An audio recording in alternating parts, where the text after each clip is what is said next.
Hi, I'm Kent.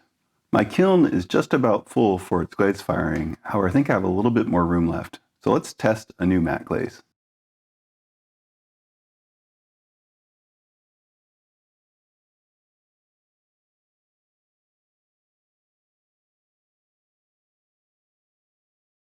The original matte glaze I mixed up from scratch had problems, and not too long ago I was able to debug it. It turns out I had the wrong frit. However, when I was looking around at ways to fix the glaze, I found a different matte recipe and got the ingredients for that.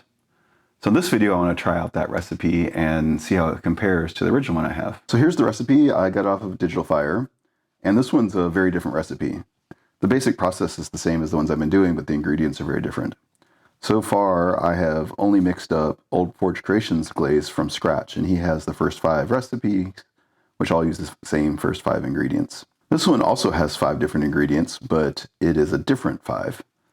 So when I was at my pottery store recently, I went ahead and picked up those ingredients. So they're Ferrofit 3124, Dolomite, Silica, which I had, EPK, which I had, and calcined kaolin, which was also new to me.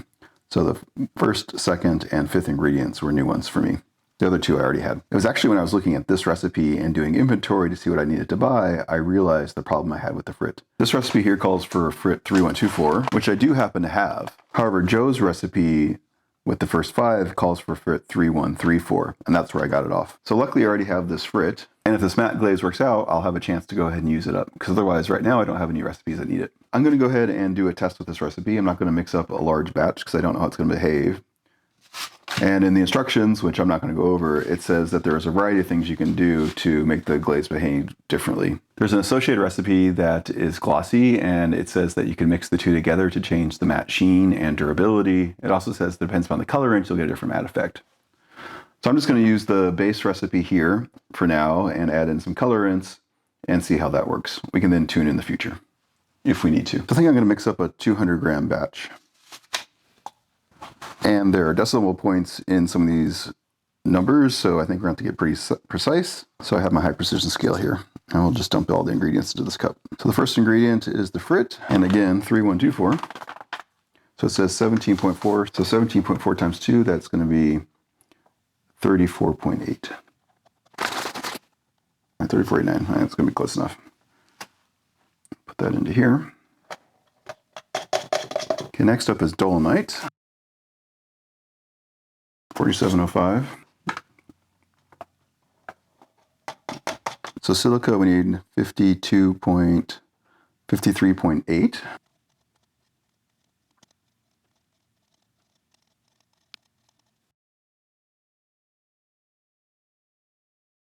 EPK, which is also a first 5 ingredient. So this is 36.6. Goes into the pool. And last one is the calcined kaolin.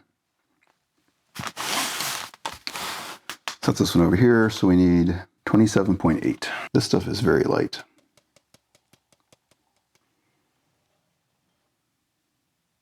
Okay, we'll mix it in this container here.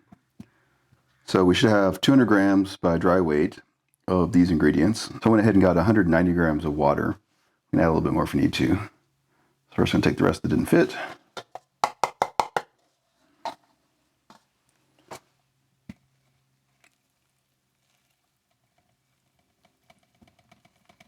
Sprinkle this in and give this a bit of a stir too. I've got my immersion blender here, so we'll give this a whirl. All right, this is all mixed up. I'm gonna put half of it into this container.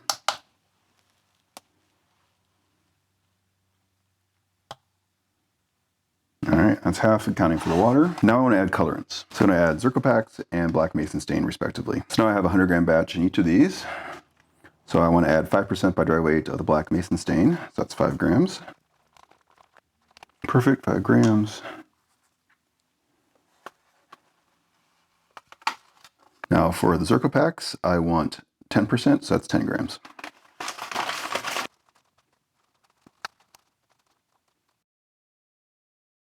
This one's too small for my immersion blender, so I just stir it up. I'll do that a couple more times. This one, however, I can use my blender. All right, these look pretty good. Clearly this is not a lot of glaze, so I'm just going to go ahead and use a test tile. So let's do the black first.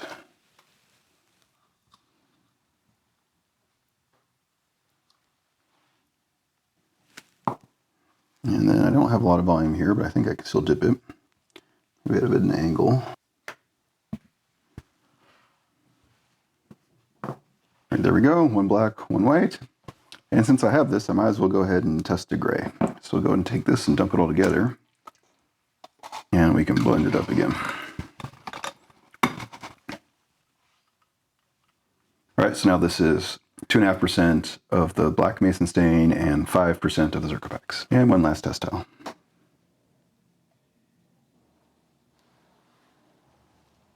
All right, there we go. One new glaze, black, white, and gray somewhere in the middle. I'll go ahead and label this leftover glaze and see if I can scooch things around and fit these 3 test tiles in. Let's see how they fire. The test tiles survived the glaze firing. I was indeed able to find a spot to put them in, and I'm very pleased with these results. I know test tiles aren't all that exciting all the time, but I really like these. So we'll leave this one for last. So here is the matte white and the matte black.